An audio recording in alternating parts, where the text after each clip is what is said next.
Will or has NIL and transfer portal and roster turnover insanity stop you from being interested and an engaged fan of your favorite team, as you always have? As in, you're watching the games, you're emotionally invested, you're screaming at the TV, or you're screaming out of your seat at the arena, at the refs' calls, at your team's mistakes, at getting elated for your team's big runs and victories.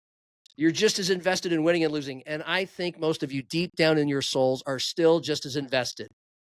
It doesn't matter who's wearing the laundry. You still love the laundry. And you're likelier to go to the games to watch the laundry if your team is a winner. South Dakota State fans are going to keep going because they keep winning. They're still going to have the best crowds, the biggest crowds, men's and women's, in the Summit League because they just keep winning, no matter who's wearing the jersey. USD, it's been a slog to get fans to the games. Why? They don't win as much. They have it's not, if you have the same players and you keep losing, if you have the same players and you don't have a transfer portal and yet the team's not getting any better, you're not going to the games either. You're less interested, you're less engaged. Your team wins more, you're more engaged.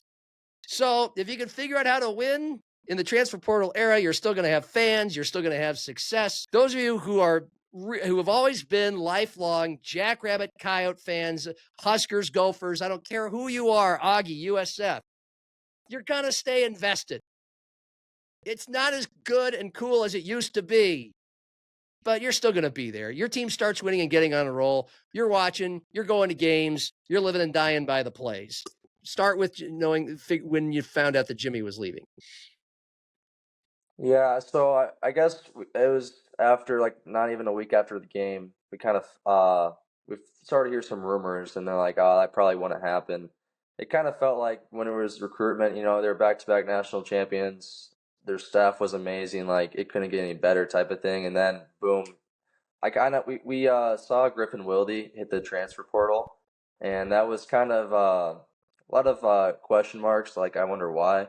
And then all of a sudden it started spiraling, and then Coach Rogers gets the opportunity to go to Washington State, and then he takes all of his staff with him, and it's a really cool opportunity. But it kind of it was a shock at first. You definitely were expecting it. All the recruits and everything. It was kind of it was obviously a really big deal, and but I really didn't.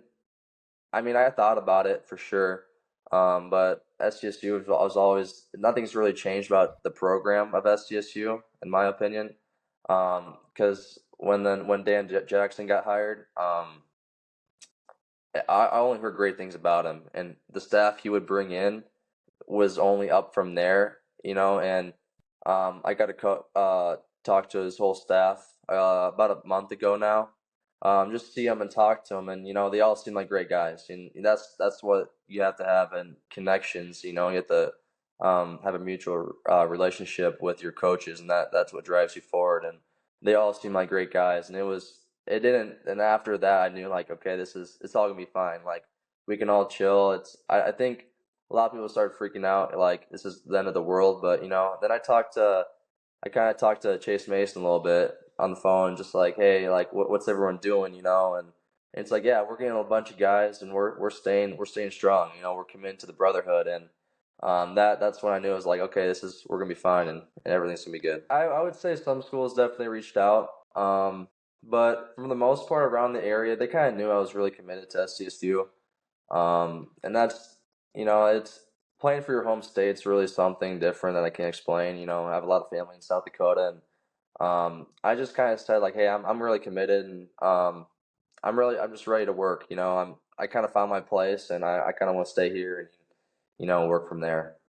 How much for you watching Griffin Wilde do his thing pretty much right out of the gates, his freshman and sophomore years, make you want to be a Jack, and then make you even more eager to be one, because he just did it right away? And I hate comparing, but a lot of people feel like you're kind of Griffin Wilde 2.0, because you're so fast. Yeah, I know Griffin pretty well. We competed basketball and track my freshman and sophomore year.